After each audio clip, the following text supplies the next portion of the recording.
حضرت علقمہ بن قیس رحمہ اللہ سے روایت ہے، انہوں نے کہا میں مینا میں حضرت عبداللہ بن مسعود رضی اللہ تعالیٰ عنہ کے ساتھ تھا کہ حضرت عثمان رضی اللہ تعالیٰ عنہ انہیں الگ لے گئے، میں پاس بیٹھا تھا۔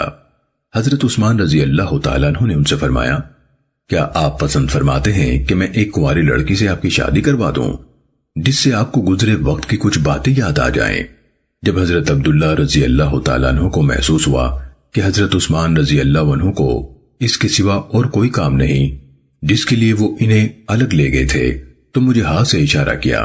میں حاضر ہوا تو وہ فرما رہے تھے اگر آپ نے یہ بات کہی ہے تو اچھی بات ہی کہی ہے، کیونکہ رسول اللہ صلی اللہ علیہ وسلم نے فرمایا اے جوانوں کی جماعت، تم میں سے جو شخص نکاح کی طاقت رکھتا ہے اسے چاہیے کہ شادی کر لے، اس کی وجہ سے نظر نیچی رہتی ہے اور جسم بدکاری سے محفوظ رہتا ہے، اور جسے نکاح کی طاقت نہ ہو تو اسے چاہیے کہ روزہ رکھے، کیونکہ روزہ خواہش کو کچل دیتا ہے۔ سنن ابن ماجہ حدیث نمبر 1845۔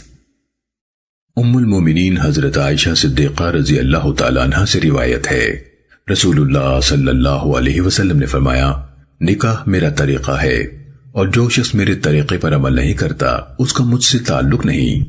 شادیاں کیا کرو کیونکہ میں تمہاری کثرت کی بنا پر دوسری امتوں پر فخر کروں گا۔ جو مالی طور پر استطاعت رکھتا ہو وہ ضرور نکاح کرے، اور جسے رشتہ نہ ملے وہ روزے رکھا کرے، کیونکہ روزہ خواہش کو کچل دیتا ہے۔ سنن ابن ماجہ حدیث نمبر 1846۔